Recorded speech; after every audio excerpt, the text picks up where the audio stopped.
Bom dia, irmãos. Bom dia. Graças a Deus.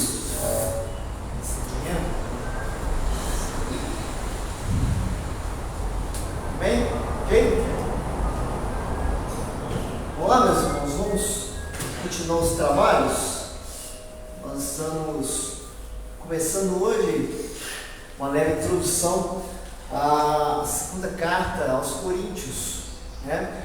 O pastor Elias concluiu no ano passado e hoje nós estaremos dando início. Só uma introdução mesmo, tá?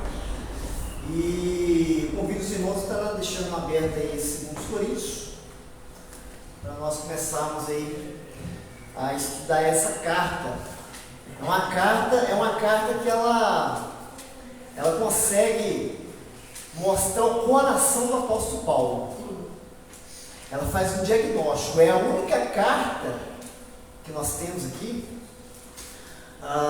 paulina, que ela mostra de fato o que Paulo está sentindo. É como se fosse Paulo tivesse fazendo uma confissão com um amigo, como ele estava se sentindo, as suas tristezas, por onde ele passou, as tragédias que ele sofreu, as perseguições, os contradizentes que os perseguiram, enfim. Essa carta aqui, hoje nós vamos estudar a carta toda. Há 2 anos atrás nós falamos dessa carta, mas de uma maneira bem abrangente. Hoje nós vamos começar na introdução e ao longo do término aqui da nossa revista, para nós entrarmos de fato a próxima, né? Falta 4 lições para concluir, e nós vamos concluir o pensamento aqui do apóstolo Paulo para a igreja de Corinto, uma igreja que tem muito trabalho, irmãos, uma igreja trabalhosa, porém uma igreja talvez a mais amada. Interessante, né? Aquele ditado assim, parece que quanto mais trabalho o filho deu, mais amor e atenção que ninguém recebeu. Parece que acontece isso?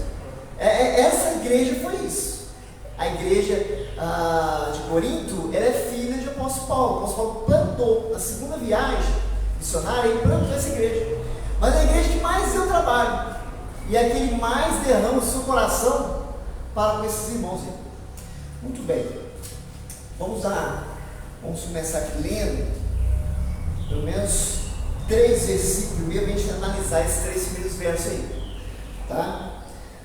2 Coríntios, capítulo 1, de 1 a 3, eu vou estar lendo para os irmãos. Eu, apóstolo Paulo, pela vontade de Deus, para ser apóstolo de Cristo Jesus, escrevo essa carta com o nosso irmão Timóteo, à igreja de Deus em Corinto, e a todo o seu povo santo em toda a Caia.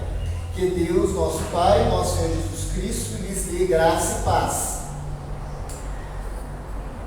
Louvado seja Deus, Pai do nosso Senhor Jesus, Pai misericordioso e Deus de todo encorajamento.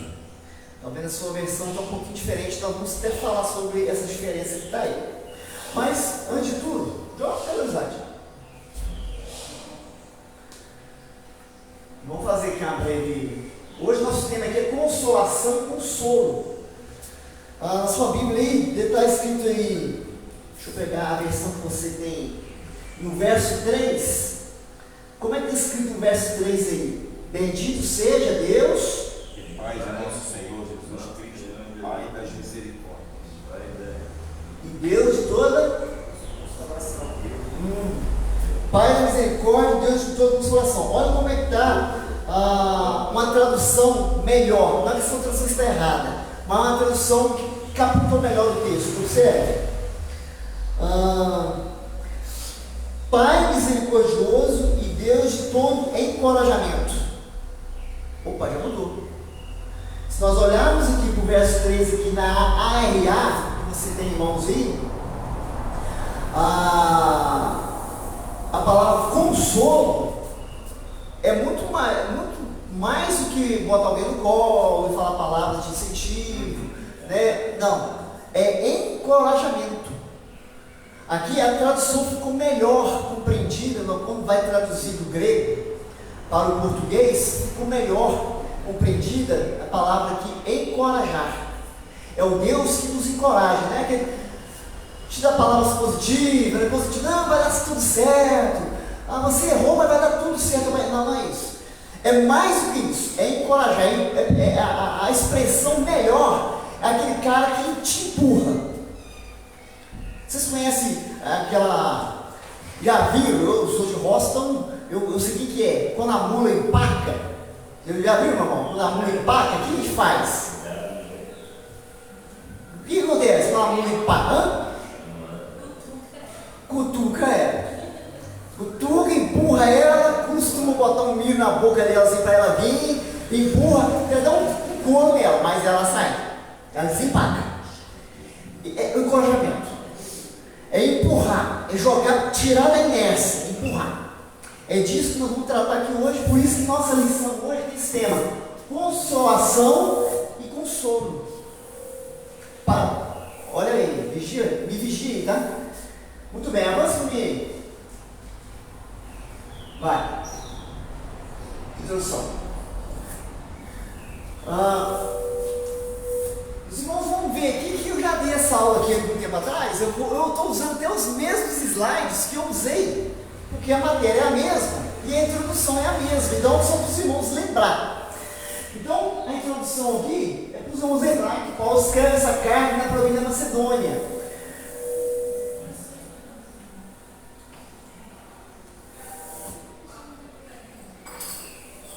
Na província da Macedônia, no decurso da sua terceira viagem missionária.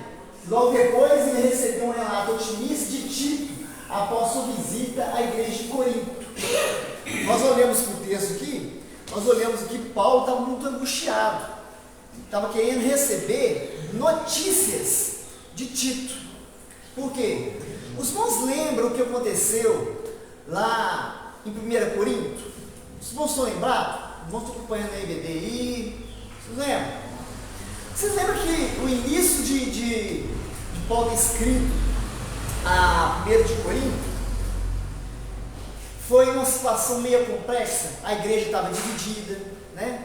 Eu sou de Paulo, eu sou de Apolo, eu sou de Cefas, eu sou de Cristo, né? Não tinha esse partidarismo na igreja? Tinha. Estão lembrados? Vocês estão lembrados também que tinha um pecado não tratado na igreja, vocês lembram? E essa foi uma das motivações, que a carta tem várias motivações de ter sido escrito, mas uma das motivações de ter escrito essa carta aqui, para saber qual estado que a igreja ficou. Porque na verdade, irmãos, o que acontece? Nós vamos chegar lá daqui a pouco. O que nós conhecemos de 1 e 2 Corinto, na verdade, o que os historiadores nos apontam, que houve 4 cartas, no mínimo 4 cartas. Uma chama carta anterior, depois a 1 de Corinto, que você tem na sua Bíblia. Depois nós temos a carta severa, que nós temos um pedacinho dela aqui no texto. No capítulo 10 nós temos a menção da carta severa, não temos ela toda, é um fragmento dessa carta, tá? E depois nós temos a 2 de Corinto, que fecha, ok? Por quê? Porque o apóstolo Paulo está muito preocupado com a situação moral da igreja, por causa do convívio aonde essa igreja estava, ok? A cidade de Corinto era uma cidade pecaminosa ao extremo. Eu já expliquei até os irmãos o que era corintiar, o significado de corintiar. Se você quiser ofender alguém, você chama a pessoa de coríntio. Isso aí é um coríntio, ou seja, isso aí é um blasfemo, um zombador, é um que gosta de cair na gandaia ou na farra. Então essa é a ideia dos coríntios. Então essa carta foi escrita porque Paulo está zelando, primeiro, da sã doutrina, ele está zelando da santidade da igreja. A igreja estava aceitando as mazelas da cidade de Corinto dentro da igreja, e ele estava muito preocupado com o quê? Com o dom. Lá no primeiro, é impossível falar da introdução do 2 Coríntios sem lembrar algumas coisas, jogar os irmãos lá na primeira carta, para aquecer a memória dos irmãos o que aconteceu. E isso que é interessante porque mostra que o apóstolo Paulo não só plantou a igreja, mas ele preocupou em cuidar dela depois. Plantei, estou indo embora, estou deixando alguém lá no meu lugar e fui. Não. Ele preocupou com essa igreja. Muito bem, irmãos. Avançamos um pouquinho. Conteúdo da carta. Paulo escreveu essa carta para falar das aflições e da necessidade da igreja perdoar e restaurar o membro que tumultuava a congregação e liderava a oposição do seu ministério. Então vamos falar sobre isso também. O que estava acontecendo lá? Paulo, quando escreve 1 de Coríntios, ele resolve o problema? Ele não resolveu todo o problema. Ele mostrou o problema, ele indicou como deveria fazer, principalmente lá no 1 Coríntios, capítulo 5, tem o pecado lá sendo exposto. Vocês lembram do pecado qual que era? Qual que era o pecado? Está sendo exposto. Qual que era? O apóstolo Paulo fala assim, está acontecendo algo entre vocês aí, que nem entre os gentios, a gente não costuma ver. E olha só, o povo de Corinto era terrível. Dentro da igreja está acontecendo algo pior que lá fora. E vocês estão preocupados com dons. Então aí, cheios da soberba, orgulhosos, né? Usando a igreja aí como desfile de moda, com as mulheres cheias de joia. Bonito isso, tudo muito bonito. O quê? Mas vocês não estão tratando algo seríssimo aí no seio da igreja. Que era o pecado. Qual que era o pecado, vocês lembram? Quando o filho parece que se deitou com a madrasta. Exatamente. O pessoal estava fazendo corpo, estava fazendo vista grossa, estava deixando isso de lado. E aí ele recebe de uma carta, ele recebe essas notícias aí e escreve. Então por isso, irmãos, nós temos que observar que possivelmente houve essas 4 cartas. Nós temos fragmentos das 4 cartas. Não temos as 4. Temos 1 de Coríntios na sua Bíblia e 2 Coríntios. A carta severa, que nós vamos chegar nela daqui a pouco, Paulo, ele mostra como ele foi contundente quanto ao erro. Por isso que ela tem esse nome, carta severa. Mas quando a gente olha para 2 Coríntios, ele já cai a tensão, ele já diminui o tom. Por isso que ele chama a atenção de agora em perdoar e restaurar o membro que tumultuava. Aquele membro estava fazendo aquelas orgias lá dentro da igreja. Agora já chegou o tempo da igreja procurar aquele irmão e trazer de volta. E ele até explica o motivo. O primeiro motivo de não deixar o pecado perpetuar na igreja é para que Satanás vença. E o segundo motivo é para que também Satanás não vença. É restaurar o irmão de volta. E nós vamos olhar isso aqui hoje. Deixar o pecado aí tranquilo dentro da igreja aí, o pessoal fazendo vista grossa, Satanás está aplaudindo. E aí vamos ser contundente pecado. Botou a pessoa para fora e largou lá para fora, Satanás também conseguiu o objetivo. E não podemos deixar Satanás triunfar de jeito nenhum. Essa que é a ideia. Então, olhando para 2 Coríntios, você tem que sempre que lembrar da 1 de Coríntios. Ok? Tudo bem. A nossa conta aí. Dessa forma, temos conhecimento de 3 visitas feitas por apóstolo Paulo em Corinto. Primeiro, quando ele fundou a igreja, né? Você lembra que ele fundou na segunda viagem missionária. A visita penosa, nós vamos falar dessa visita aqui, quando ele teve que ir lá ver a situação de Corinto. E uma visita depois de ter sido enviada a 2 de Corinto. Ele fala que depois disso ele visitou também. Tá? E houve 4 epístolas. A carta anterior, nós podemos olhar essa carta anterior, um fragmento, possivelmente, tá, irmãos, não tem nada contundente. Mas como há uma mudança na linha de raciocínio, os historiadores acham que essa carta se perdeu com o tempo. E por isso que tem só fragmentos. Então vamos abrir lá o capítulo 5 de 1 Coríntios, nós vamos ver um fragmento dela. Observe comigo aí, volta lá em 1 Coríntios, para nós olharmos essa carta lá. Capítulo 5, no verso 9. É chamada de carta anterior, porque aqui nós já estamos aqui na 1 de Corinto, a carta já está aqui. Ele fala assim: quanto lhes escrevi antes, disse que não devia se associar com pessoas que entregavam moralidade sexual. Ou seja, Paulo já tinha escrito antes da 1 de Corinto uma carta falando sobre a situação moral que os coríntios viviam, que aquela cidade estava mergulhada. Então isso aqui é um fragmento que houve na primeira carta, mas é só isso também. Nós não temos mais nada, só temos esse pequeno fragmento, ok? Que houve essa carta. Ele exortando a igreja, cuidado com a cultura aí fora aí, que ela está na imoralidade. Não deixe isso se adentrar para dentro da igreja, ok? Tem algumas linhas teológicas que falam assim, que a teologia ela tem que andar junto com a cultura, mas a palavra de Deus ela é acima da cultura. Ela transforma o homem dentro da cultura, mas ele não se torna parte da cultura, ele fica acima da cultura. Ele é ultracultural ou supracultural. A palavra de Deus é supracultural. A palavra de Deus não se molda à cultura para agradar a cultura, pelo contrário, ela incomoda a cultura. E nós vamos ter olhar no texto aqui que isso acontece. Isso acontece, muito bem.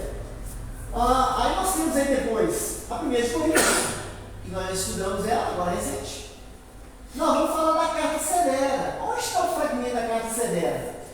Irmãos, o capítulo de 1 a 9 de 2 Coríntios, nós vemos que há uma mudança repetida no tom.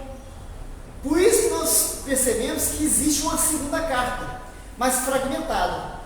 Do capítulo 10 até o capítulo 13 de 2 Coríntios, nós olhamos Paulo de uma maneira muito contundente, falando sobre o pecado, defendendo o seu apostolado, de maneira severa mesmo. Por isso nós chamamos essa carta de carta severa. Ok? Muito bem. Vamos continuar. E daí a quarta é a 2 Coríntios, estudando, tá, irmãos? Esqueci da quarta aí. Então, não tem quarta de Coríntios não, tá, irmãos? É só para os irmãos entender a sequência dos fatos, tá? Primeiro e 2 Coríntios é que foi canonizado, é porque é a palavra de Deus para nós, tá? Se por acaso aparecer um outro evangelho, nós achamos aqui todo fragmento perdido aí do apóstolo Paulo, hoje, tem que desconfiar. Tem que desconfiar. Para nós, a palavra de Deus, que está aqui, ó, na nossa mão. Se aparecer outra coisa por fora aí, nós não devemos aceitar, tá? Não devemos aceitar, não é honesto aceitar. Temos que ter um tato, um cuidado quanto a isso aí. O apóstolo Paulo fala assim, qualquer um que aparecer com o evangelho aí, novo, até um anjo, até eu mesmo, seja o quê? Seja anátema, seja maldito. Então, tem que ter cuidado com isso aí. Tudo indica que ele escreveu outra carta, conforme sugere 2 Coríntios 2:3 e 7:8, o que causou muita tristeza na igreja, que é a chamada carta severa. Se você olhar comigo aí no verso 3, verso 3 não, é isso mesmo, verso 3.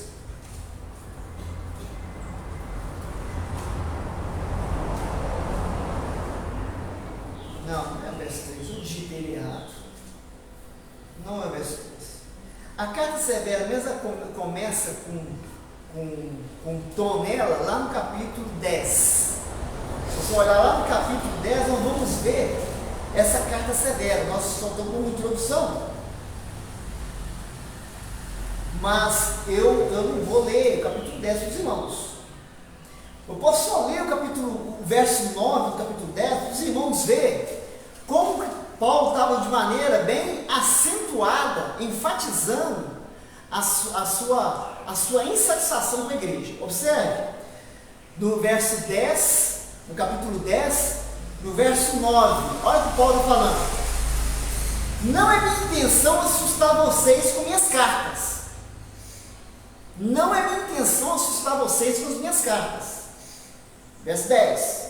Porque alguns dizem, as cartas de Paulo são exigentes e enérgicas, mas em pessoa ele é fraco em seu discurso, de nada vale. Paulo estava insatisfeito, porque tinha partidarismo continuando na igreja de Corinto. E qual é esse partidarismo? Possivelmente, irmãos lembram? Os partidos que nasceram lá dentro da igreja de Corinto, vocês lembram? Eu sou de Paulo, eu sou de Apolo, eu sou de Cefas, eu sou de Jesus.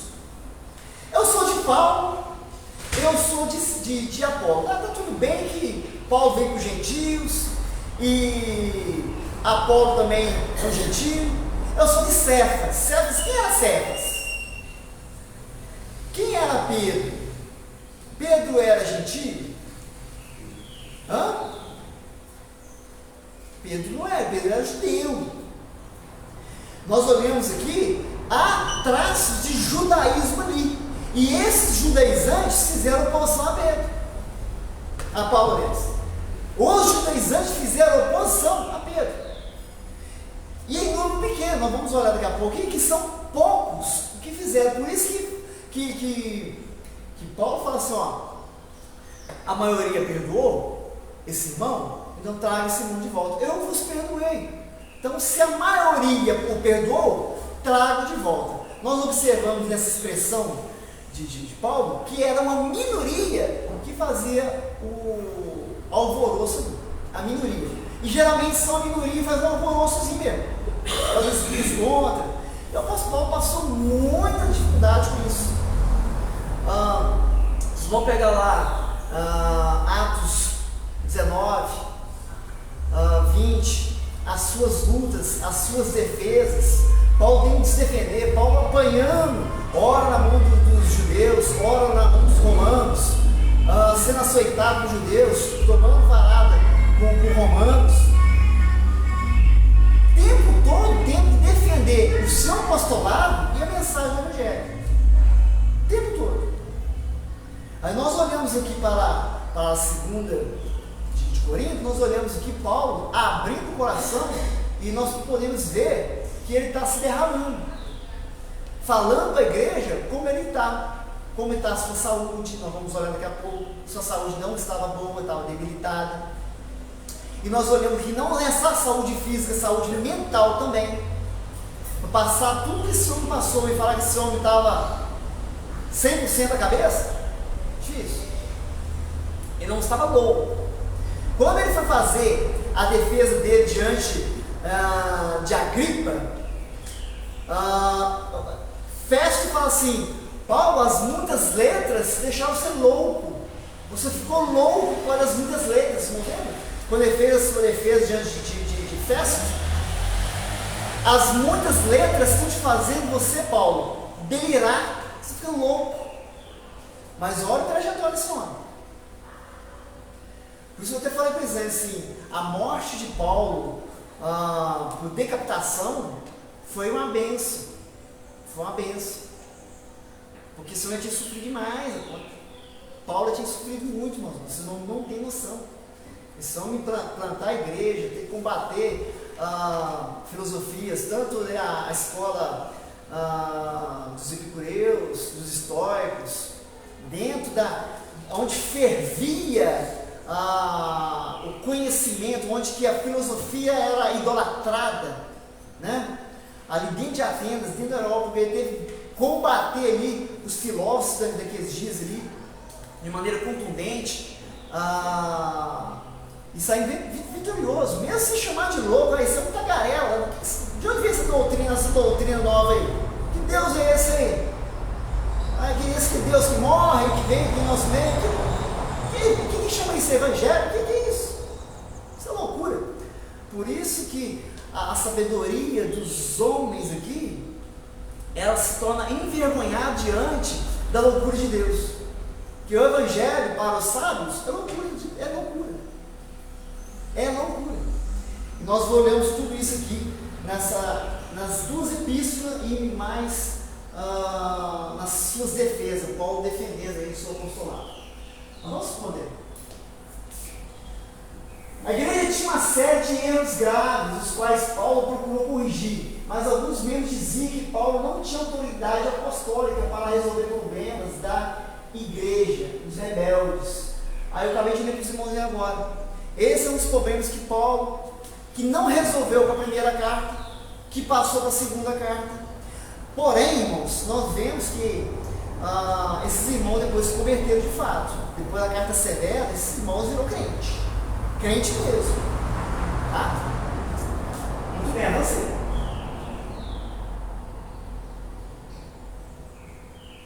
Você. Algumas verdades dessa carta que não é tratada em outras cartas. Hoje vamos falar sobre as duas verdades. Naquela outra aula que eu dei sobre essa carta, eu abrangi todos esses pontos. Hoje vamos falar de 2 pontos somente. Mas o que nos interessa hoje é o mistério da reconciliação e a firme defesa do apostolado. Ok? Nós dentro dessa carta, nós vamos ver a doutrina da nova aliança, a habitação celeste. Nessa carta aqui, Paulo enfatiza sobre o céu, enfatiza mesmo sobre ir para o céu, sobre a nossa nova habitação. Ele não quis falar, mas ele foi arrebatado do terceiro céu e viu coisas que eram inefáveis. O que é inefável? Não tem como a nossa tradução, o nosso linguajar, em idioma algum, descrever o que Paulo viu. Ele não falou que era ele, nós sabemos que é. A sua experiência de arrebatamento no céu e sua espinho da carne, não sabemos o que é. Eu acho. Achar nesse espinho da carne, muitos acham. Eu acho que era o passado dele. Outros acham que era uma doença, que Paulo estava doente mesmo. Ele estava doente. Então, assim, existe aí conjecturas, que é o passado que vinha contra, principalmente naquela hora que Paulo fala assim, de vez em quando Satanás vem me esbofetear a cara. Isso é o espinho da carne. Por quê? Para eu não ficar orgulhoso, para eu não vir me orgulhar. Então, o que é o espinho da carne? É o passado dele. Ontem você estava matando cristão, agora você está defendendo cristão, e até propagando a mensagem dos cristãos. Ora, tem alguma coisa errada aí. Então, esse possivelmente pode ser o espinho da carne, ou possivelmente pode ser a sua doença que deixa ele fraco. Por isso que o Senhor fala assim, não, o espinho eu não vou tirar não, porque eu quero você fraco. Porque a sua fortaleza, a sua força não depende de você, depende de mim. Você não vai ser forte, eu que sou sua força. A minha força se aperfeiçoa na sua fraqueza. Então, quanto mais fraco você tiver, aí eu vou agir. Eu vou agir na sua fraqueza. Aí, o Senhor atendeu o pedido de Paulo? Não, o espírito ficou lá. Então, são conjecturas aí, tá mesmo? E a fim de defesa do apostolado. O apóstolo Paulo teve que defender de várias cartas ele teve que fazer essa defesa aí. Por causa dos judaizantes, por causa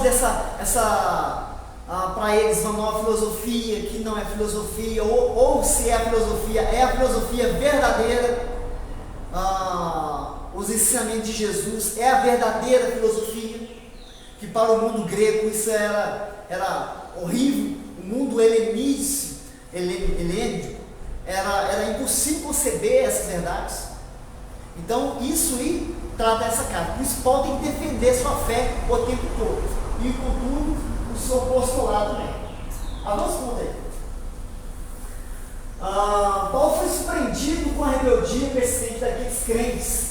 Eles não só relutavam em seguir suas orientações, mas também começaram a duvidar da sua idoneidade como ministro do Evangelho de Cristo. Isso é o contexto, irmãos. Hoje aconteceu na primeira, e agora também nós vamos ver aqui na segunda também. Pode avançar aí. Entre a carta de 1 e 2 Coríntios ocorre uma série de eventos. O principal deles foi a visita que Paulo fez à igreja, na qual foi duramente insultado por um membro da comunidade. Você pode ver isso em 2 Coríntios, capítulo 2, verso 1, números 12, 14, 13. Houve essas ofensas aí à sua pessoa. Depois que Tito visitou a igreja, trouxe boas notícias.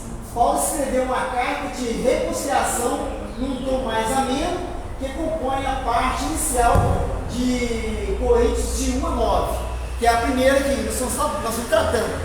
A segunda Coríntios aqui, nós podemos dividir em duas. De 1 até 9, ele tem um tom. Do capítulo 10 ao 13, ele muda o tom, que é o fragmento que nós chamamos de carta severa. Ok? Vai avançar aí. Ok, bom, agora vamos entrar na mesma lição. Aqui foi só a introdução dos irmãos lembrar que já foi dito, tá? E nós vamos agora falar aqui da consolação, Deus de toda consolação, tá? Avança um pouquinho. Pode avançar. Olha comigo no verso 3, no verso 4 aí. Louvado seja Pai do nosso Senhor Jesus Cristo, Pai misericordioso e Deus de todo encorajamento. Verso 4. Ele nos encoraja em todas as nossas aflições, para que com encorajamento que recebemos de Deus, possamos encorajar os outros quando eles passem por aflições. Irmãos, vocês lembram que a gente acabou de dizer agora há pouco aí sobre encorajamento? Na sua versão está encorajamento? Olha aí como é que está a sua versão aí. Você lembra? O lugar de encorajamento é o quê? Está vendo aqui como é que uma tradução melhor, em vez de se consolar, é encorajar? Consola, o menino está chorando ali, a mãe lá vai dar um consolo para ele. Lá, né? O consolo para o menino chorão pode ser uma mamadeira, pode ser um brinquedo. Mas isso está encorajando o menino, não. Só está consolando naquele momento. Então a melhor tradução de consolar aqui é de encorajar para melhorar. Sair de uma inércia, sair de uma tristeza e ele melhorar. E nós observamos aqui que isso é feito de maneira mútua. Não é o cara sozinho vai se auto-encorajar. Não.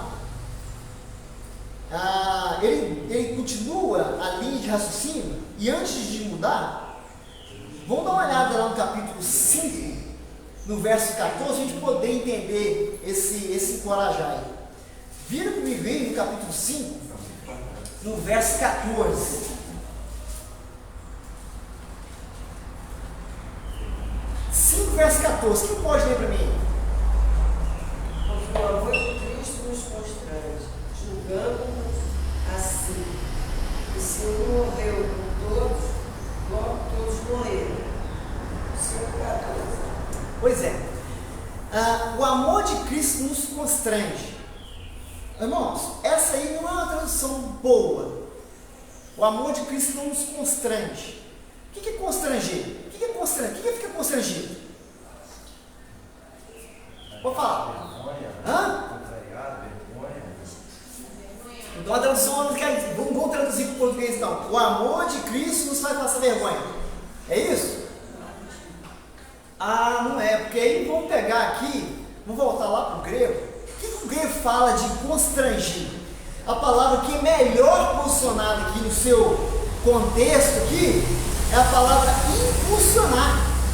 Encorajar aqui, constranger aqui é impulsionar, que é a mesma palavra grega que nós olhamos aqui para encorajar. Encorajar é a mesma coisa de impulsionar. Por isso que na tradução ARA, você está lendo aí, eu estou entendendo aqui, está falando assim, o amor de Cristo nos constrange. O amor de Cristo faz passar vergonha. Vai ter nada esse negócio aí, não é uma expressão muito boa. A expressão é assim, o amor de Cristo nos impulsiona. E o verso continua, para quê? Impulsiona para quê? Para crermos que Ele morreu por todos, também cremos que todos morreram. E o verso continua, Ele morreu por todos, para que os que recebem uma nova vida não vivam mais para si mesmos, mas para Cristo que morreu e ressuscitou por eles. Por isso que a tradução aqui é melhor, em vez de constranger, ficar constrangido, que é a ideia aí de ficar passando vergonha, né? É de impulsionar, que é a mesma palavra que nós olhamos aqui, encorajar. Então o autor aqui, o autor está falando aqui, ó. Pai de Deus misericordioso e Deus de todo encorajamento, o Deus que nos impulsiona, aquele que empurra você na frente. Ele nos encoraja todas as nossas aflições, para que com o encorajamento que recebeu de Deus, possamos o quê? Encorajar os outros. Recebemos o encorajamento de Deus, não é para se tornar um corajoso, não. Não, é para agora eu poder encorajar o outro irmão. Encorajar quem aqui? Nós vamos continuar. O texto prossegue. Quem é que precisa ser encorajado? Os irmãos lembram, nós temos que ler essa carta aqui e buscando lá no 1 Coríntios, porque o assunto não ficou acabado. O assunto do capítulo 5 não ficou acabado, não. Os irmãos expulsados lá fora foi ordem de Paulo, expulso para fora, deixe lá fora, para que entregue o corpo a Satanás, para salvar pelo menos a alma. Não vês? Estão lembrados disso? Nossa, Paulo foi duro ali, foi necessário. Foi necessário. Mas o assunto não acabou. Aí ele fala isso com vocês, ele fala isso com a igreja. Avancei, vamos. Observe comigo, no verso 5, enxerga o propósito até para o sofrimento como um consolo divino, pois aprendemos como consolar os outros e como o conforto que recebemos de Deus. Esse conforto que recebemos de Deus é didático. Aquilo que aconteceu lá no 1 Coríntios, o ato de expulsar o irmão que estava cometendo aquele pecado, foi de maneira didática. Mas ele aprendeu a lição? Aprendeu. E o texto mostra que ele aprendeu. Olha, observe comigo, o verso 5. Pois quanto mais sofrimento por Cristo suportamos, mais encorajamento será derramado sobre nós por meio de Cristo. Mesmo quando estamos sobrecarregados de aflições, isso aí Paulo se derramando aqui, tá, irmãos? Paulo mostrando a sua condição. É para encorajamento e salvação de vocês. Pois quando somos encorajados, certamente encorajamos vocês, e então vocês poderão suportar pacientemente os meus sofrimentos de nós. Verso 7. Temos firme esperança de que, assim como vocês participam dos nossos sofrimentos, também participarão do nosso encorajamento.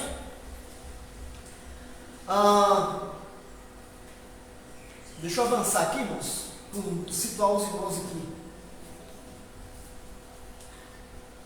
Que eu até me perdi.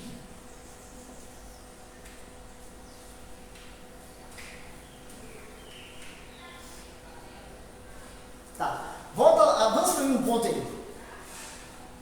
Um slidezinho.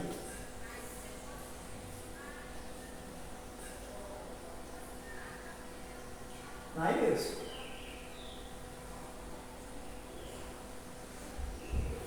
Cadê? Subiu? Deixa aí. Eles esperam que somos capacitados a consolar os que estiverem em qualquer angústia. Isso, irmãos, mostra que Paulo estava angustiado. Paulo ficou triste com a situação que ele se encontrava, pelas aflições que ele tinha passado na Ásia, ok? E nós olhamos isso aí, quando ele esteve lá em Éfeso, sofreu bastante em Éfeso, tá? E também expressa o sentimento que ele ficou por ter deixado a igreja naquela situação, que a igreja foi triste, com a sua aspereza em tratar aquele pecador ali. Tá? Então, nós olhamos aqui, nós vemos aqui um diagnóstico do sentimento de Paulo. Paulo estava triste. Alguns autores falam que essa carta aqui é a carta de lágrimas. Cartas que Paulo está escrevendo essa carta chorando, muito triste, muito doído. Mas ele teve que fazer isso porque amava aqueles irmãos ali. Continuamos o texto aí. Olha comigo aí no verso 5. Aliás, no verso 8. Irmãos, queremos que saibam das aflições pelas quais passamos na província da Ásia. E lembrando aqui o que ele passou lá.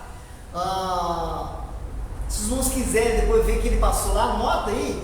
É no capítulo 19 de Atos 19, 21. Irmãos vão ver uma sucessão de tragédia que Paulo passou. Assim, é para desanimar crente hoje. Da primeira desanima. Os crentes hoje. Pisou no pé e hoje já está desanimando. Vocês têm noção. É para desanimar mesmo. É uma tragédia da outra. Então, o que ele conta para eles aqui, irmãos, querendo que saibam das aflições pelas quais passamos na província da Ásia, fomos esmagados e oprimidos além da nossa capacidade de suportar, e pensamos que não ia sobreviver, porque estava doente, de maneira tal que ele achou que ele ia morrer mesmo, tão fraco que estava doente. De fato, verso 9, esperávamos morrer, ele estava convicto que ele ia sucumbir ali, diante das suas aflições, não ia ter jeito. Mas, como resultado, deixamos de confiar em nós mesmos e aprendemos a confiar somente em Deus, que ressuscita os mortos. Paulo aqui está nos dando uma lição. Parei de confiar em mim mesmo e confiei agora naquele que pode ressuscitar até no cadáver. Mesmo diante de todas essas aflições, né? Por isso que as pessoas citam aquele versículo, tudo posso naquele que me fortalece, acho que é assim, é um triunfalismo ali, né? Vocês acham que é triunfalismo? Posso todas as coisas naquele que me fortalece. O que pode dizer com isso, gente? Ele explica. Passa por tudo. Posso passar, irmãos, fome, Tem um que fortalece ele. tristeza, nudez, perrengue, posso todas as coisas. Porque Deus me fortalece. Tem gente que usa esse versículo e não, posso todas as coisas porque, né, como triunfalismo. Não é verdade. A vida cristã é marcada de sofrimento. Não que tenha momentos de bonança, de tempo, tem. Inclusive, eu acho que está até bonança até demais. Até, os ventos estão até tranquilos demais. Porque a igreja ao redor do mundo já tem pontos de extrema perseguição, se não sabe. Extrema perseguição mesmo. Tem crente morrendo de Jesus hoje. Tá? Tem crente morrendo. Igual aquele, o Senhor é meu pastor e nada me faltará. Exatamente. O que é isso? É bonito isso, né? Fora de contexto, o Senhor fala assim, nada vai me faltar. E daí, nada vai me faltar. A dor, a tristeza, a alegria, a Exatamente. É só coisa boa que eu vou ter aí. Não vai te faltar nada, não. Não vai te faltar nada. Antes eu via isso, que era só o melhor. Depois eu vi uma pregação e até foi num lar nas casas, e o pregador pregou sobre isso. Aquilo caiu na mente de mim. Falei, isso aí é verdade. Porque isso é importante, mano. Por que isso é importante, irmãos? Porque assim, ó, gente, Paulo foi um homem como nós. Foi. Como nós, né? O passado dele foi um passado terrível. Ele era um legalista, um fariseu ali, cego. Ele queria matar crente em nome de Deus, tá? Perseguia mesmo, arrancava para fora e dava ordem. Quando ele testemunhou ali a morte de Estevão ali, ó, tranquilo. É herege, tem que morrer mesmo. Herege, tem que morrer, mais que morrer mesmo. Então assim, olha só como Paulo foi transformado. Houve uma transformação radical de Saulo, Paulo, irmãos, é de 0 a 100 mesmo. Não foi assim uma transformação mais ou menos. Quem conheceu o Saulo perseguidor olhava para Paulo e disse, cara, fraquinho, doente, aí, preso. Geralmente, alguns comentaristas sugerem que até tuberculose Paulo adquiriu, porque ficar, por exemplo, na sua segunda prisão, em Roma, já é a prisão para morrer, possivelmente ele estava num lugar muito próximo aonde ele ia morrer. E é no subsolo, úmido, E ali, meu filho, Hanseníase, que é a lepra, né? Vocês conhecem? Lepra e tuberculose. Isso é fato. É fato. Ele caiu e pegou. De tão insalubre que é o lugar. Né? Então, assim, Paulo ter morrido por decapitação foi benção, irmãos. Foi benção. Por isso que ele apelou para César. Não, deixa eu ir lá para César. Lá minha morte vai ser mais tranquila. Olha os outros apóstolos de Jesus como morreu. Né? Foi mortes terríveis. Muito bem. Fiz uma digressãozinha, vou voltar com o texto aqui. Por que eu estou falando que Paulo foi como nós, irmãos? Porque esse homem, plantador de igreja, crente de verdade, sofreu, irmãos, essa tribulação que esse homem sofreu aqui, talvez nós nunca iremos nem sonhar em passar. Nunca. Porque o que está descrito aqui ainda é pouco diante do que de fato aconteceu. Não está bem descrito, porque a história da igreja é muito longa. Nós podemos ver algumas coisas em Eusébio Cesareia, citando algumas coisas sobre os dias de Paulo, como era o cenário ali que ele vivia, o que ele debatia, com quem. Hoje as pessoas defendem a fé assim: eu sou crente. Só isso. Eu sou crente. Só isso. Não, a Paulo tinha que defender a fé mesmo, a ponto de morrer por ela, apanhar por ela, sofrer escárnio, apedrejamento e N's barbárias com ele, e não retrocedeu na fé. Por isso eu estou falando aqui, ele era como nós, irmãos. Mas por que Deus não poupou ele, se esse homem era um super crente? Não poupou ele dessas aflições? Vai nos poupar? Isso aí fica para a nossa reflexão. Deixar registrado aqui, quando eu morrer, não botar combati o bom combate, não, tá? Não escreve isso não, porque... Tem gente que escreve isso. Não pode combati ser. o bom. Combater o quê, meu irmão? Não combateu nada. É verdade, irmão. Combateu o quê? Não combateu não. Isso é verdade. Porque bota lá pra gente. Hoje é moda, né, no Facebook, combater o bom combate. Vai a carreira. Tá.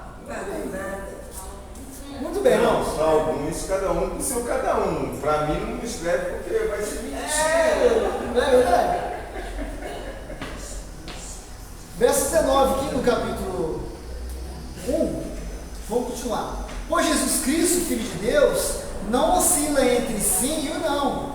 Foi a respeito dele que Silas, Timóteo e eu falamos, e sendo ele o sim definitivo, ele sempre o faz, ele o diz. Pois todas as promessas de Deus se cumpriram em Cristo, com um alto claro sim. Paulo está falando aqui, o Antigo Testamento aponta para Cristo. Agora, o Novo Testamento revela Cristo. Ok? O Antigo Testamento é a seta que aponta. Tudo no Antigo Testamento está apontando para Cristo. Mas no Novo Testamento revelou Cristo para nós. Lá no Antigo Testamento nós vemos tipologias de Cristo. Por exemplo, José no Egito. Ele teve um papel culminante em salvar a sua família, né? É uma tipologia de Cristo. José ali foi um Cristo ali, um Salvador para a sua família, ok? Sofreu também. Olha só, sofreu também. Vamos lembrar disso. Isaac, tipologia de Cristo. Vamos ver se não lembrando de outras tipologias aí. Vamos ver. Isaac foi uma boa. Mas qual? Pode falar, gente. Abraão não. Mas Isaac. Abraão recebe a promessa. Mas seu filho foi a tipologia de Cristo. Né? Entregar o filho, foi a tipologia. Abraão foi o papel de Deus, que está dando seu filho ali. Né? É uma tipologia. Moisés é uma tipologia. Outra tipologia, a serpente que ergue no deserto, é uma tipologia. de Cristo. Então tem vários símbolos tipológicos no Antigo Testamento que está culminando para o Novo, que revela Cristo. Okay? É isso que o autor aqui, Paulo, está falando para a igreja de Corinto. Verso 21. E é Deus que nos capacita e vocês permanecermos firmes em Cristo, que nos ungiu, e verso 22, e nos identificou como sua propriedade ao colocar em nosso coração o selo do Espírito e a garantia de tudo que nos prometeu. Agora, por isso, irmãos, é interessante assim, selo do Espírito. Nós somos selados agora do Espírito Santo, né? Tem gente que acha que o Espírito Santo se detém para algumas denominações e alguns manifestares. Não é verdade. Como é que eu tenho o Espírito Santo? Uma vez que eu crio em Cristo Jesus, eu sou selado com o teu próprio Espírito Santo. Tá? Faço parte agora do seu corpo. É só nós lembrarmos lá que está escrito lá em João 1, verso 12. Vocês lembram? A todos quando creram, fez o quê? Nós não éramos filhos de Deus, nós éramos apenas criatura. Não, todo mundo é filho de Deus? Não é, desculpa, não é filho não. Tudo é criatura de Deus, tudo é criatura, inclusive até o diabo é criatura de Deus. Tudo é criatura, filho de Deus só tem um método, ao se crer em Jesus. Aí você se torna agora, em vez de ser apenas uma criatura, que é uma criatura diferenciada. Claro que é uma criatura diferenciada. É a única criatura que é a imagem de Deus. Só entende isso quem estuda a palavra. É difícil. Cachorro não é criatura de Deus? É. Mas ele não tem a imagem de Deus. Tá? Uma galinha é criatura de Deus? Tudo é de Deus. Mas não é a imagem. Você é a imagem de Deus. Você tem características que só Deus tem. Você pensa, Deus pensa. Você cria, Deus cria. Você ira, Deus ira. Você ama, Deus ama. Vou falar aqui, meu cachorro está irado. Não, meu cachorro é bravo. Lá em casa não tem esse cachorro, já teve. Meu cachorro é bravo, não, irado. Tudo bem, irado é uma coisa diferente de ser bravo. É uma condição do animal. Mas a ira é tudo diferente de estar bravo. Tá? Deus ira o pecado. Deus ama. E você tem essas condições. Os animais não têm. Então você se difere nisso. Mas para se tornar de criatura para filho é um método. É só crer em Jesus. Ok? Muito bem. Avancei.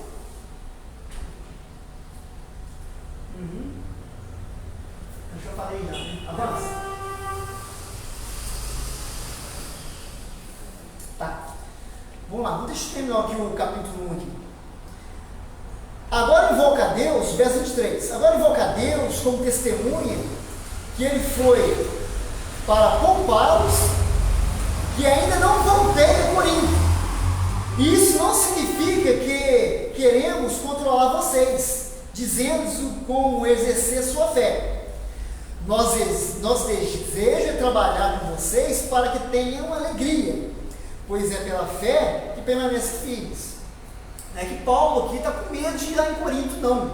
A ideia aqui é que Paulo falou lá, brigou com os irmãos lá que estavam pecando, houve gente lá que empeitou lá a sua autoridade, aí Paulo só escreveu uma cartinha, não é.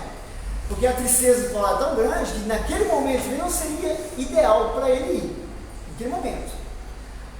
E ele explica isso depois, já no início do capítulo 2. Observa. Logo no início do capítulo 2, ele continua o pensamento. Por isso, capítulo 2, por isso resolvi não entristecê-los com outra visita dolorosa. Aquela última visita tinha trago para eles verdades que incomodou.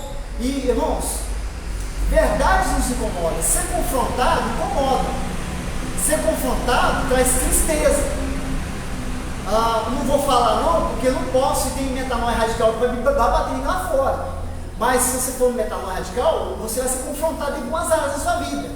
E isso vai te fazer você ficar muito chateado. Mas é para o seu crescimento. E cresce também. E cresce. Tem áreas em sua vida que você deve ser confrontado. E Paulo foi confrontar essa igreja lá, e a igreja ficou muito triste, porque ela estava tudo errada mesmo. Não tinha como se defender, não. Estava trazendo lá um secularismo de Corinto para dentro da igreja. Oi? Escândalo. Olha, nem entre os gentios aqui se ouve coisa tal. Ou seja, traduzindo ao mineirês, cruz credão vocês. Deus me livre e guarda vocês de Corinto. Chulispa. Se eu fosse traduzir na minha versão a minerada, eu ia falar isso aqui. Vocês aí de Corinto, chulispa vocês. Estou correndo, estou fora, sartei do monte andando. Vocês não é crente nem nada. Ok? Essa é a minha versão, traduzido. Muito bem.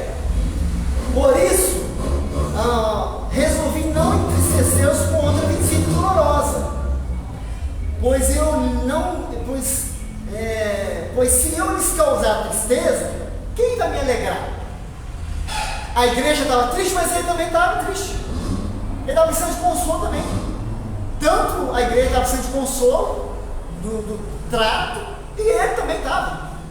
Não só pela decepção que foi informado, mas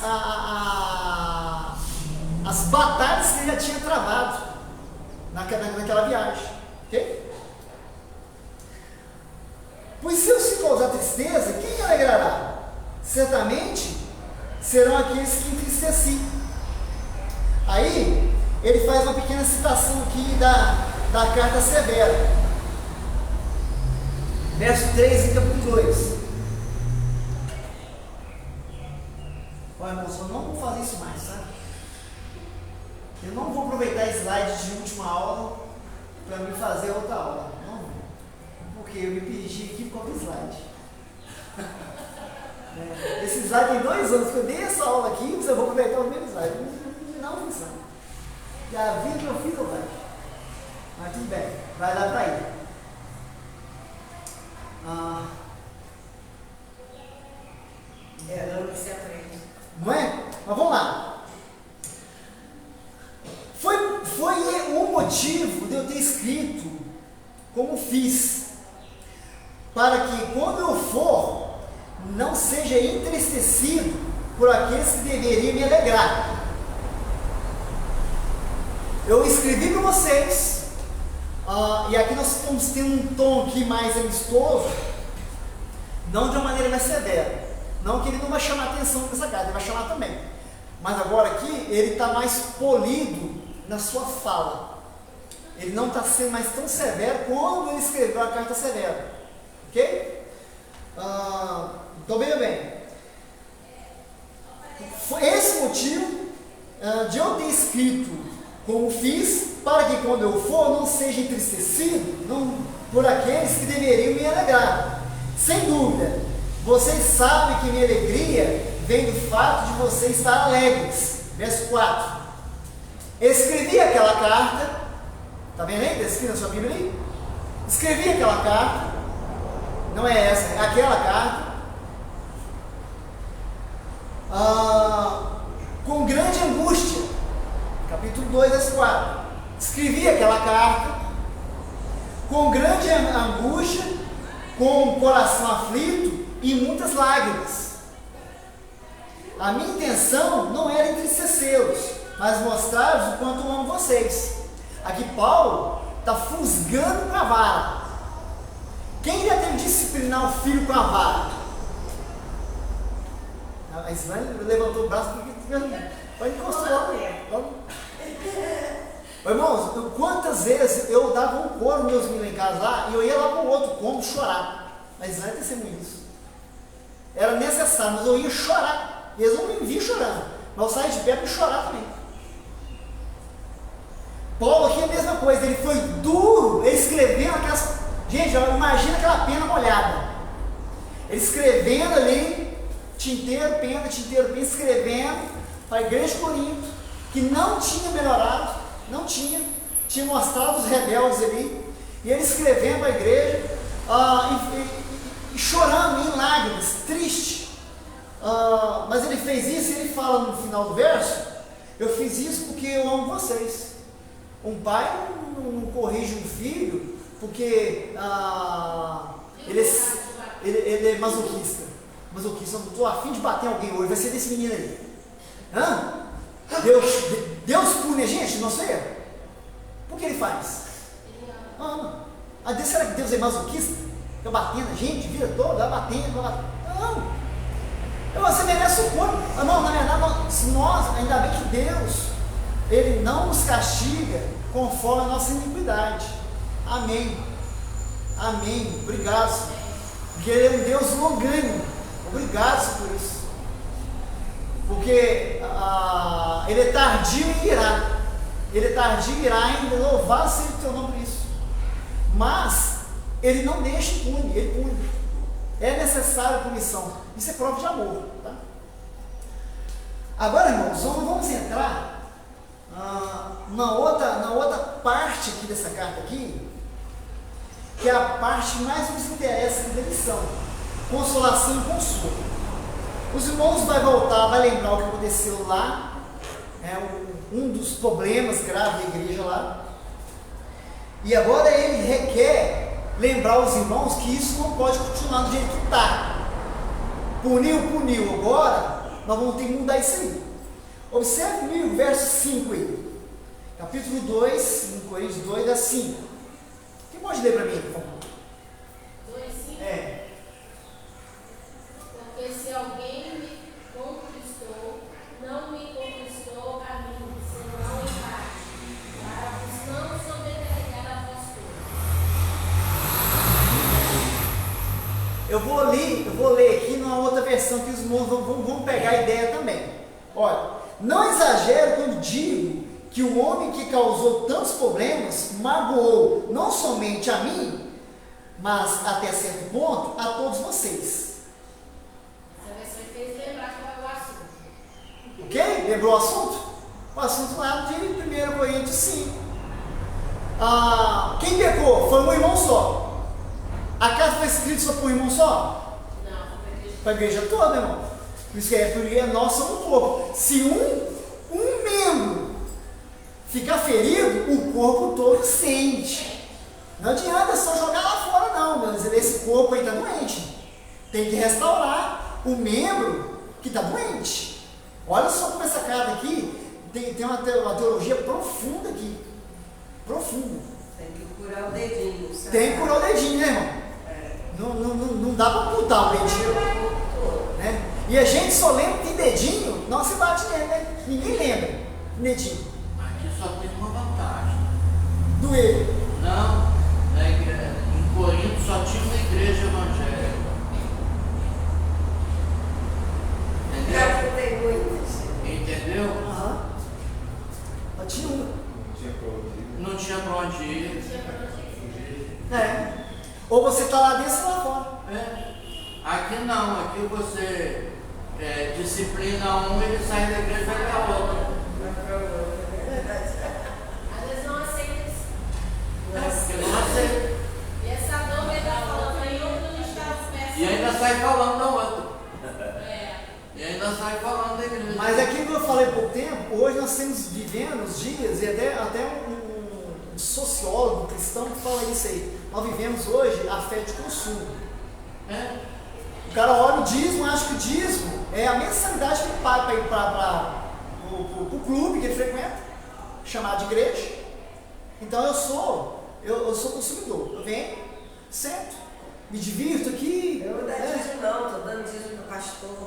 Não, às vezes ele dá porque ele acha que ele fazendo isso, ele é consumidor. Ele tem direitos, não é que não tenha, né? Não é porque você está dando dízimo, você faz parte do corpo de Cristo, não é por isso que você diz isso ou não. A questão é muito mais ampla, a questão é que o cara vem aqui consumir. Consumidor, não vem servir, vem consumir. Eu vou sair da igreja porque não tem um ministério infantil, minha criança está largada. Então começa com você no ministério infantil. Se você viu o problema, pegue e resolva. Vai você, seja você. Não, eu vou para onde tem. Irmão, é o que o pastor falou. Hoje nós temos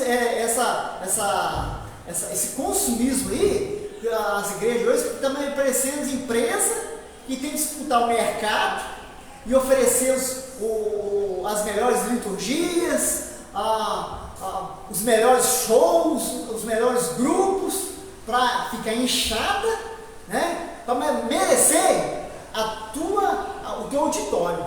Meu Deus! A igreja de Corinto era assim, não. A igreja, você está dentro, você está fora. Você só tinha igreja de Cristo, não tinha essa. Mas o problema é assim, a pessoa sai de uma igreja com aquele problema, vai para outro, o problema vai junto com ela, vai dar problema. E por quê, irmã? E por quê?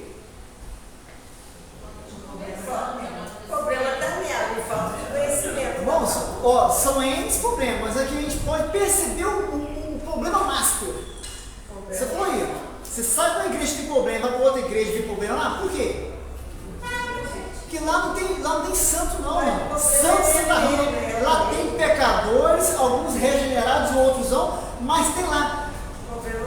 Só vai ter pecador regenerado? Claro que não. Jesus falou assim,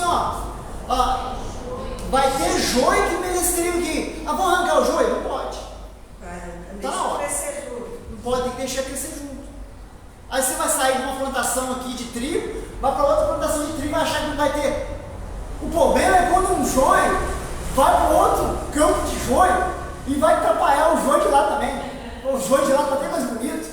Aí vai, seja joio aqui mesmo, seja joio em outro lugar não. Vai ser joio da também. A plantação do dedo está até mais bem cuidado, seja joio aqui mesmo. Mas vai ter, não tem jeito, aonde está o ser humano tem um problema. Esse é o problema. Sabe por quê? O crente é salvo. Mas o crente ainda não foi glorificado. Ele vai experimentar no ápice da sua salvação, revestido com um corpo incorruptível, que não vai pecar mais. Nós somos salvos e somos pecadores. Nós estamos lutando essa tensão aqui. Paulo luta essa tensão o tempo todo. O que eu preciso de fazer, que é certo, eu não faço. Eu sei que o que eu não quero fazer, ou não quero fazer, eu faço. Miserável como eu sou. Miserável como eu sou. Essa tensão, irmãos, nós vamos viver com ela até o último suspiro, ou até que Ele venha, o Cristo. Nós aguardamos esse dia. Essa tensão vai vir. Agora, eu não posso viver corintiano. Não é do time corintizão. Corintiano aqui é viver depravado assim e não entristecer com o pecado. Eu tenho que sofrer quando eu peco. Um regenerado, quando peca, ele não quer ficar do jeito que está. Agora, quem não foi regenerado, meu irmão, pecando, está tudo bem. Aí é que está lá, gosto todas as coisas que ele me fortalece. Você passando, você fica onde você está. Se conserta ali. Exatamente. Mas olha bem, irmãos. Voltando aqui para o texto aqui, observe, verso 6. A maioria de vocês opôs a ele. A ele quem? Ao irmãozinho lá. A maioria se opôs a ele. E isso foi castigo suficiente. Verso 7. Agora, porém, é hora de perdoá-lo, confortá-lo. Do contrário, pode acontecer que ele ser vencido pela tristeza excessiva. Verso 8. Peço, portanto, que reafirme seu amor por ele. Meu irmão, isso aqui é muito grande, é muito profundo. Está em pecado? Está em pecado, já foi punido, ele já se entristeceu o suficiente, agora vai atrás desse irmão e traz de volta. Agora é a hora de pastoreá-lo. E às vezes, muitas vezes acham que o pastorear é só o pastor que pastoreia. Não. O pastorear aqui, não estou falando de pastorado, estou falando de pastoreio, que é diferente. É de cuidado. Isso compete com os irmãos. Levai-vos as cargas uns dos outros. Se o irmão tem uma dificuldade, você tem que ajudar ele naquela dificuldade. Em todas as áreas, irmãos. A pessoa, quando fala assim, ajudar o irmão na dificuldade, o cara acha que é pegar dinheiro emprestado. Não é. Dificuldade aqui não é exatamente dinheiro. Dificuldade de ajudar os irmãos aqui nas suas cargas, nas suas tribulações, nas suas dificuldades aqui, irmãos, pode ser no aspecto existencial mesmo, pode ser no moral. A pessoa luta com o pecado há anos ainda, é convertido, crê em Cristo como Senhor Salvador, mas ele não foi liberto ainda de um pecado, ele precisa de alguém com ele. Ele não tem coragem de confessar para a esposa, mas ele tem coragem de confessar com o irmão maduro em Cristo e falar assim: olha, eu tenho esse pecado, eu sou viciado em pornografia, eu tenho esse pecado. Irmãos, um homem cristão para virar para um culto de oração, ele vai dizer: você viu alguém com um culto de oração assim, irmãos, olha por mim, eu estou lutando com o pecado da pornografia, você já viu alguém fazer isso? Estou falando homem e mulher também, o número aqui tem mais assustadores. Mulher casada que sai de pornografia. Irmãos, olhem por mim que eu estou viciado em pornografia, tá? Aí eu quero que os irmãos olhem por mim. Você já viu alguém fazer isso? Alguém no culto de oração, assim, irmãos, olhem por mim, porque eu sou viciado ainda em cachaça, tem 10 anos batizado, mas a cachaça não saiu da minha vida. Irmãos, podem orar por mim, já viu alguém fazer isso? Já viu? Por que não? Quando eu vou chutar para mim, vergonha, o pecado dele vai ser exposto. Exatamente. Porque tem que ter os irmãos maduros na fé para acompanhar os ainda que não são maduros na fé, nesse sentido. Só eu tenho uma batalha muito grande, eu tenho esse problema. Olha, o Senhor me salvou, mas eu tenho problemas na minha vida que eu estou lutando. Esse pecado me entristece, mas eu não venci ainda. Eu preciso que alguém me ore comigo, me acompanhe, compartilhe de maneira confidencial. Aí você conta isso no grupo de oração. No outro dia, está lá no Facebook. Olha, gente, estou fazendo pedido de oração aqui. A igreja é pequena, então vamos jogar no Facebook para ajudar. O irmão falou: então está com pecado aí da pornografia, vamos só orar por ele? Ou senão o irmão está com um pecado que disse daqui, vamos orar. Não pode, mas essas coisas têm que ser tratadas. Tem pecado tratado de maneira coletiva, tem pecado que o irmão vai confessar para um outro irmão. Irmão, me ajuda nessa situação aqui. Irmão, eu era um viciado em crack, mas toda vez que eu sinto o cheiro do troço, minha boca saliva, me ajuda nisso, que eu vou cair. Se eu não tiver alguém me acompanhando, eu vou cair. É isso, irmão maduro na fé. Porque hoje tem poucos que fazem esse tipo de coisa. Eu vou procurar o irmão tal para me falar do meu pecado, porque não está achando mais maduro na fé. O pastor Elias, por tempo, perguntou assim: você já tem filhos na fé? Houve um silêncio. Isso deve. Amém. E filho na fé, assim, tem coisas dos meus filhos me confidenciam, os irmãos não vão saber nunca, a não ser que eles queiram contar para vocês. São os confidentes. Tem coisas que meus filhos não vão me contar para mim, não, vão contar para os amigos deles. Eles não vão me contar. É assim, tem coisas que eu não vou contar para minha esposa, vou contar para aquele amigo mais chegado que o irmão. Ok? Agora, isso, meu irmão, é para fazer assim, ó. Esse aí, procurar com lanterna, é difícil de achar, mas tem que ter. Eu tenho experiência disso na minha casa, do meu próprio filho. Ele contou para um amigo e não contou para nós. Essa amiga, é normal. Era namorada dele, falava bem claro. Roubou ele. Por quê? Não falou para os pais, falou para ela. Ela foi com ele. Isso é uma verdade, irmão, que permeava há 2000 anos na igreja e hoje também. Não mudou, tá? Agora, porém, é hora de perdoá-lo, confortá-lo. No caso contrário, pode acontecer que ele venha sido vencido de tristeza excessiva. Peço, portanto, que reafirme seu amor por ele, porque ele não vai ter a segunda igreja batista em Corinto para ir. Só vai ter a primeira igreja batista em Corinto. O pastor falou aqui agora. Não tem a segunda igreja para ele ir, só vai ter aquela. Ou ele vai para aquela, ou ele vai ficar lá no meio de Corinto. Vai voltar a adorar Apolo, adorar a Afrodite. Né? Então, assim, é nisso aí. Verso 9: eu o escrevi daquela forma para testá-los e ver se seguiriam as minhas instruções, verso 10. Se vocês perdoam esse homem, eu também perdoo. E quando eu perdoo o que precisa ser perdoado, faço na presença de Cristo em favor de vocês.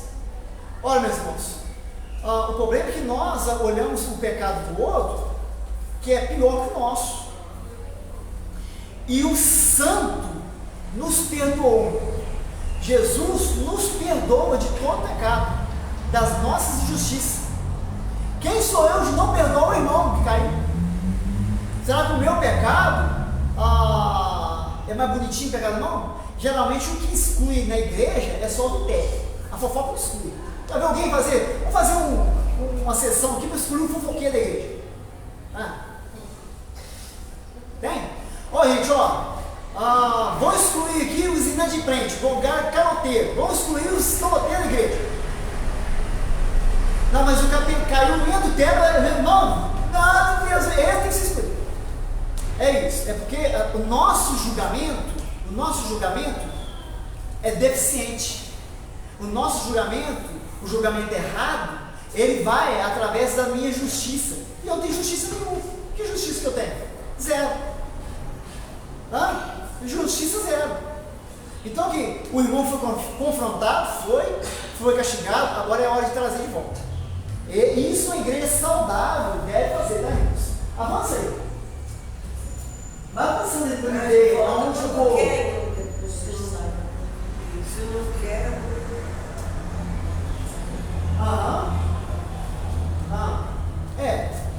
Isso mesmo, irmãos. Olha, eu já vou partir para o ponto 3, porque o ponto 3 é interessantíssimo. Por quê?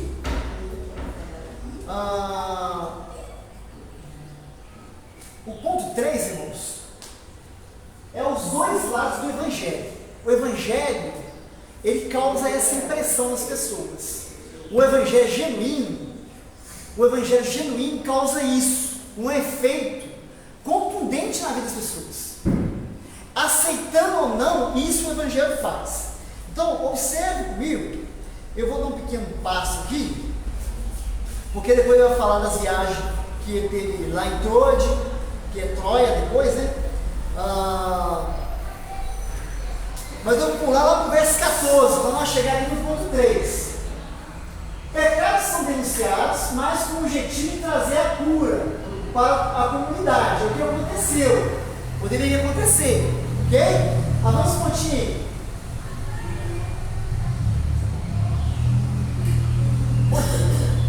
A aplicação da disciplina ao defensor. Foi feita a aplicação. Avança. Se o irmão já tinha arrependido, não devia se prolongar a questão. Não é para ficar, vamos tratar aqui. Arrependeu, agora traz de volta. Avança aí. Avança. A atitude da igreja perdoar, confortar, paracleses, confortar, trazer para perto, acompanhar, incentivar essa pessoa. Avança. Ela fala assim, verso 7. Avança. O verdadeiro amor perdoa.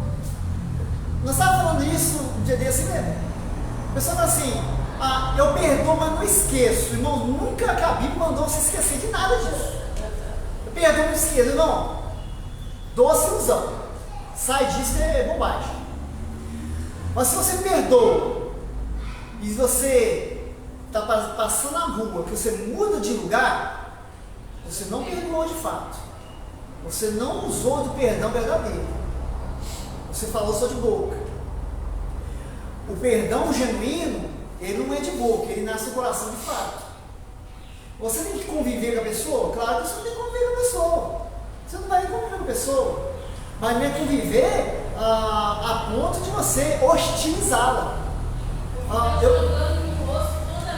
Eu conheço casos, irmãos, que a pessoa, por exemplo, saiu da igreja ofendida por alguma coisa. Aí, ela foi ofendida, saiu da igreja. O ofensor virou inimigo da pessoa, mortal.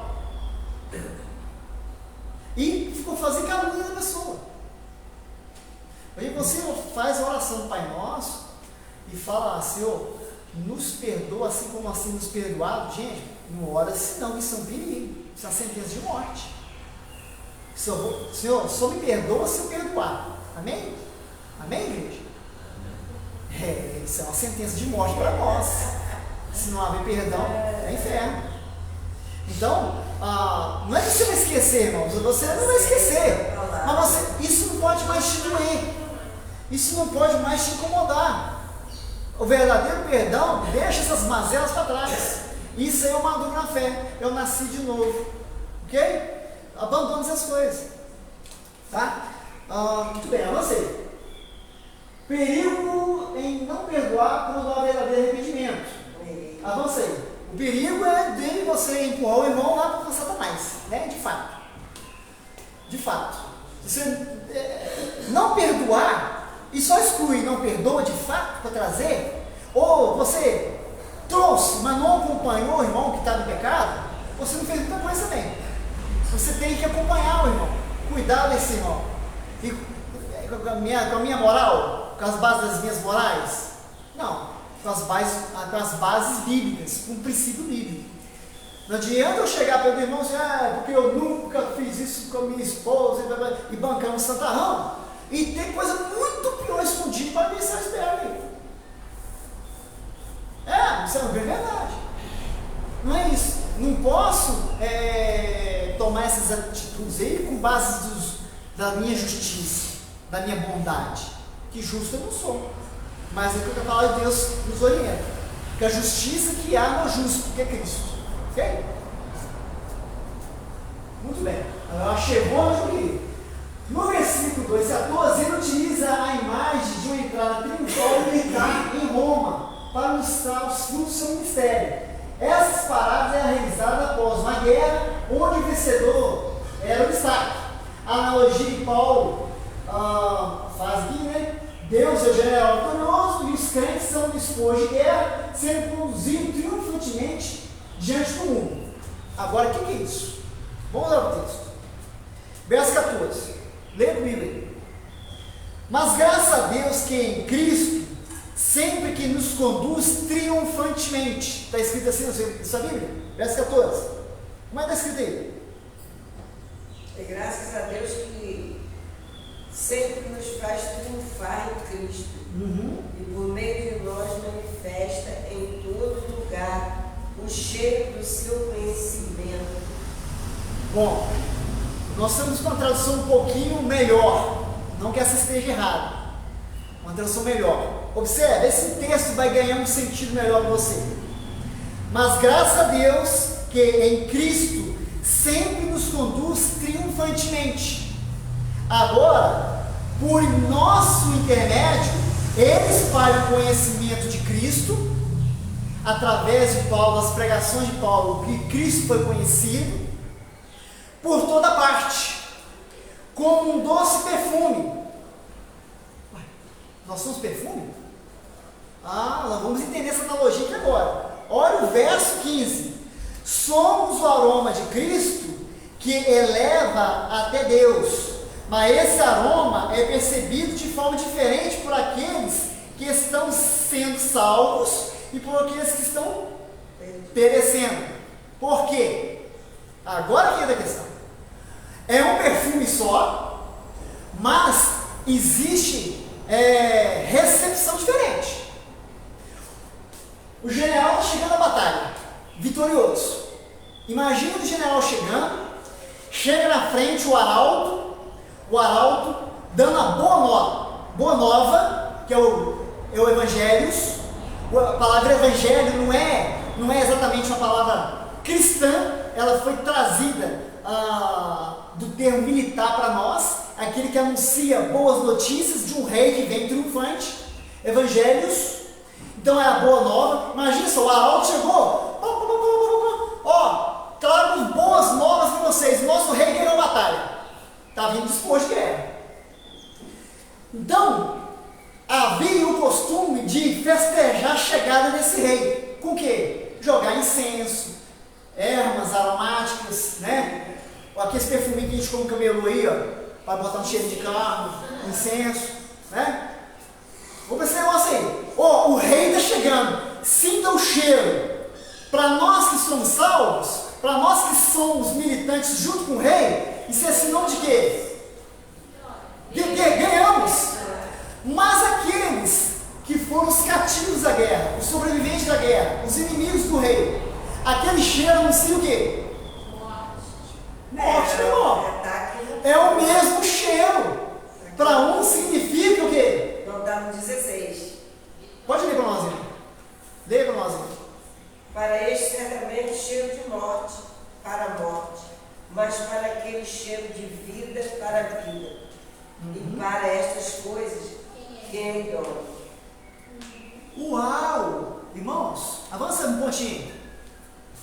Então as boas novas é cheiro de vida. Cheiro de vida. Chegou aí boas novas, cheiro de vida chegou. E cheiro de morte. É os dois cheiros. É os dois sentimentos por um cheiro só. Você que é cristão, você tem que produzir, exalar o cheiro, o bom perfume. Somos o perfume de Cristo, Jesus. Nós somos. Esse perfume, para uns, é uma alegria, para outros É morte.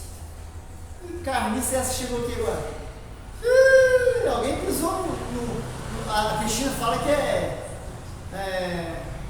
pisou na cabo de vidro. E pisaram no cabo de vidro. Para o mundo que faz assim, para o Evangelho, nós somos bom cheiro. Chegou o creta. Isso é bom cheiro.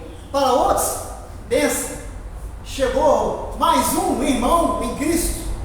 É isso que o texto está falando. O Evangelho tem esse poder de trazer ou alegria, converter as pessoas com a sua palavra. Como é que as pessoas vão crer no Evangelho? Pela loucura da pregação desse Evangelho. Não tem outro método. Era pela loucura da pregação que as pessoas vão se converter. Mas através dessa pregação, alguns vão isso é loucura. Isso é bobagem. Quer? Eu servi Jesus que morreu, que ressuscitou, para me dar céu? Não, para. Deixa que eu nasci Para falar com isso. Nós somos intelectuais. Nós somos de Corinto. Nós somos o berço da filosofia aqui na Grécia. Você vê com esse papo de Jesus que ressurreto, que salva, onde pecado? Quem para? Não tem isso. Então essa é a mensagem. Para alguns, essa mensagem é mensagem de morte, de julgamento. Ela não vai ser bem acolhida. Você já entrou em algum lugar, no seu trabalho, na sua escola, na faculdade, que você chegou ali, você foi aceito por alguns, mas alguns você não foi aceito. Não é isso? É o perfume que exala em você. Agora, irmãos, você tem que fazer uma pergunta: será que eu tenho esse cheiro? Será que eu tenho cheiro de Cristo? Porque o cheiro de Cristo, assim, ele tem esse poder. Para alguns, ele vai denunciar a vitória conquistada pelo rei. Agora, para os cativos do pecado, é morte, sentença de morte. Os romanos chegavam lá, filho, deixavam vivo, ou era virava escravo, e se não fosse bom, escravo era morte. Um romano matar os seus prisioneiros de guerra, irmãos, eles não mudavam nem a conta euro. Problema nenhum. Não tinha remorso quanto isso. Não tinha.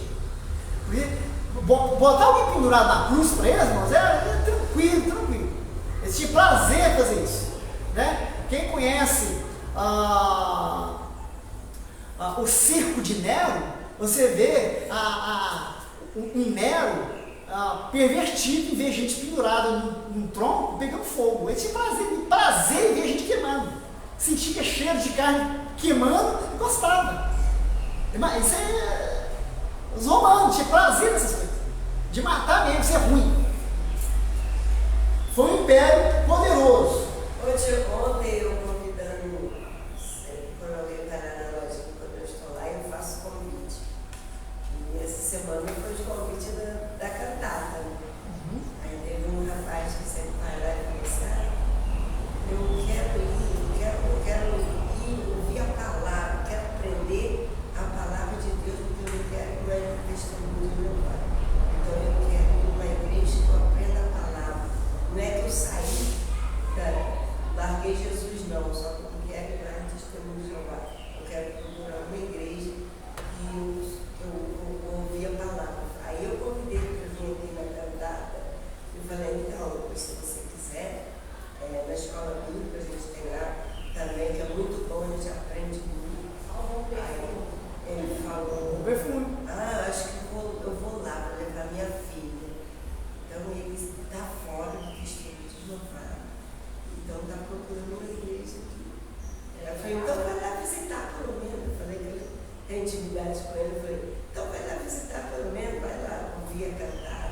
aquilo a Deus pra gente.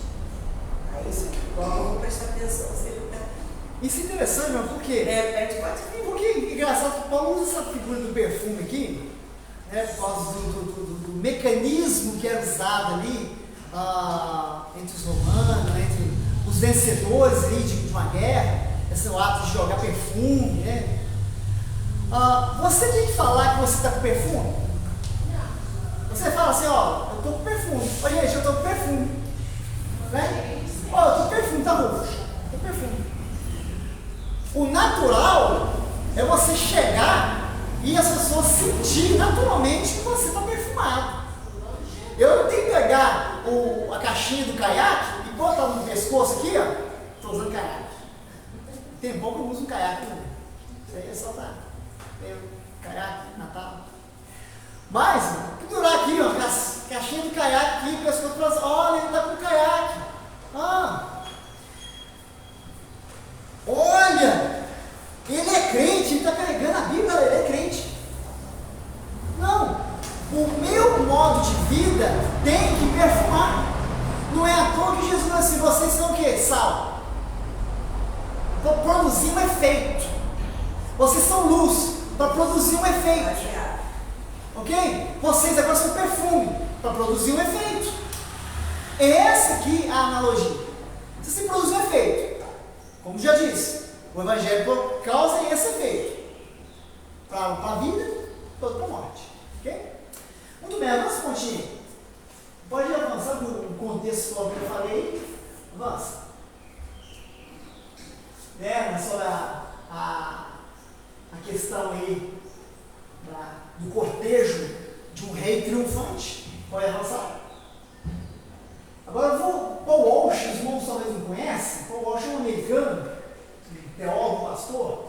Ele faz um comentário interessante sobre isso. O Evangelho não é salvação para todos, mas somente para todo aquele que crê. Para os demais, o Evangelho é uma sentença de morte. E é a verdade, é o que nós acabamos de ler aqui. O Evangelho é para todos? O Evangelho é para todos. O Evangelho é para todos, mas não é salvação para todos. Então todo mundo que ouve o Evangelho é salvo? Não, todo mundo ouve o Evangelho, mas todos vão ser salvos? Não vão ser. Vão ouvir o Evangelho e infelizmente não vão ser salvos. Não ser salvo, o que é essa sentença, irmão? Não ser salvo. E essa morte é o quê? Inferno. As pessoas não têm medo de falar inferno. Inferno mesmo, irmão. A salvação é vida eterna com Deus. E morte eterna com Deus, morte eterna sem Deus é o inferno. É isso. Então isso aí é o efeito. A salvação, o Evangelho é para ser distribuído para todos. Ela não vai causar a salvação em todos. Consequentemente, ela se torna sentença de morte. Avança aí. As considerações, nós estamos chegando aí no nosso final. Paulo esclarece que o Evangelho não agrada a todos.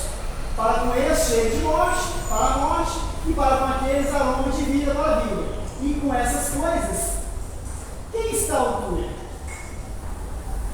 Para os crentes, o Evangelho é vida eterna. Para os incrédulos, é condenação e morte. Avança.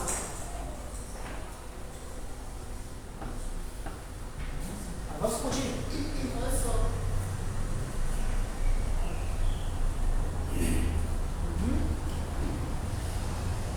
Tá. Conclusão, irmãos. Assim como na primeira carta e em grande parte de suas obras, Paulo se apresenta como um apóstolo comissionado diretamente por Deus. Timóteo, agora como autor, era conhecido na igreja, tendo apoiado Paulo durante a plantação da igreja de Corinto. Paulo e Timóteo enviam graça e paz aos destinatários da carta. Olha que interessante esse nosso aqui, irmão. Graça e paz. Graça e paz aqui, vamos observar isso aí. Você vai ver essa saudação aqui em quase todas cartas de Paulo. Certo? Avança aí. Graça. Eu vou transliterar a palavra para não cometer aqui, porque o professor está na minha frente aqui. E aí, vai que ele resolve dar nota. Então, aquela palavra graça ali é chari. Ok? Chari. Aqui o grego, eu estou arriscando, o hebraico, os irmãos sabem, se os irmãos souberem, dá zero para eles. Então, de graça, Shari. Cari. Então, o tradutor lá do Google está errado. Vamos atualizar o tradutor do Google. Me deram Shari. Não, Cari. Muito bem, Cari. Essa é uma salvação comum entre os gregos. Né? Nós estamos falando aqui em grego. Enquanto paz, shalom. Então, Paulo, pastor, traduza shalom para os irmãos aí. Paz. Vamos falar paz em hebraico. Como é que fala paz em hebraico? Shalom, né? Eu vou falar uma língua estranha aí. Vai falar não é shalom mesmo. Você está acostumado a shalom aí sem saber. Você está falando hebraico sem saber, mas está falando. Então, irmãos, observe. Interessante isso aqui, porque ao combinar essas duas expressões, o apóstolo reforça que a igreja está acima de uma cultura específica. A igreja está acima da cultura. Não é a cultura que molda a igreja. É a igreja que tem que influenciar a cultura. Não é o contrário. Então o que ele está fazendo aqui? Ele está mostrando aqui,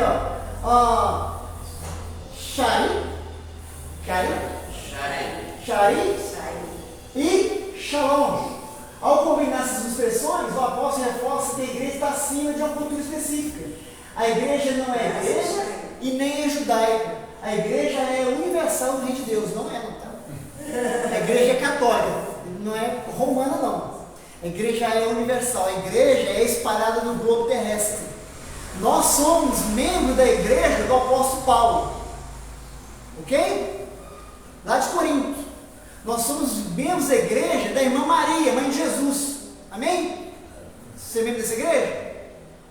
Todo aquele que crê em Jesus é de uma igreja só. É a igreja transcendental, que não está dentro de um tempo e nem dentro de um espaço, ok? Ela é transcendental, ela vai por séculos e séculos, até que Jesus volte. Chamada de quê? De noiva de Cristo, a noiva, ok? Você é a noiva de Cristo, amém? Bom, a igreja é universal, pluriética, composta por povos de todas as raças, tribos, línguas e nações. Avancei. Agora, irmãos, para esquentar aí a nossa cuca aí, vamos fazer pensar. Se Deus é capaz de ressuscitar os mortos, por que Ele não seria capaz de curar alguém de uma doença? Ele não fez com Paulo. Deus tem poder sobre a vida, a morte, sobre a doença e saúde. Não há adversário que Ele não possa vencer, nem inimigo que Ele possa resistir. No entanto, é importante compreender que a vontade de Deus é que prevalece. Né? Observe a vida de Paulo. Paulo não merecia sofrer tanto assim. No meu julgamento, eu acho que não, mas ele sofreu. Por quê? Porque assim Deus quis. E eu não posso questionar Deus. Deus é soberano nas suas ações. E eu não devo, não posso, não é correto questionar a sua soberania e os seus desígnios. Isso não é correto. Quem faz isso, os pagãos fazem isso. Quem faz isso são os incrédulos. Nós crentes não. Nós aceitamos a vontade de Deus, que nós chamamos ela de boa, perfeita e agradável. Não é isso? Não entendemos, mas chamamos ela de boa, perfeita e agradável. Bem? Também. Avancei. Como você compreende a antipatia que a pregação do Evangelho pode gerar em certos contextos? Você tendo o cheiro de Jesus, o aroma suave de Cristo, em alguns contextos você não vai ser bem-vindo, em outros você vai ser bem-vindo. Como é que você compreende? Você lida muito bem com isso? Ou você não gosta de se apresentar como cristão?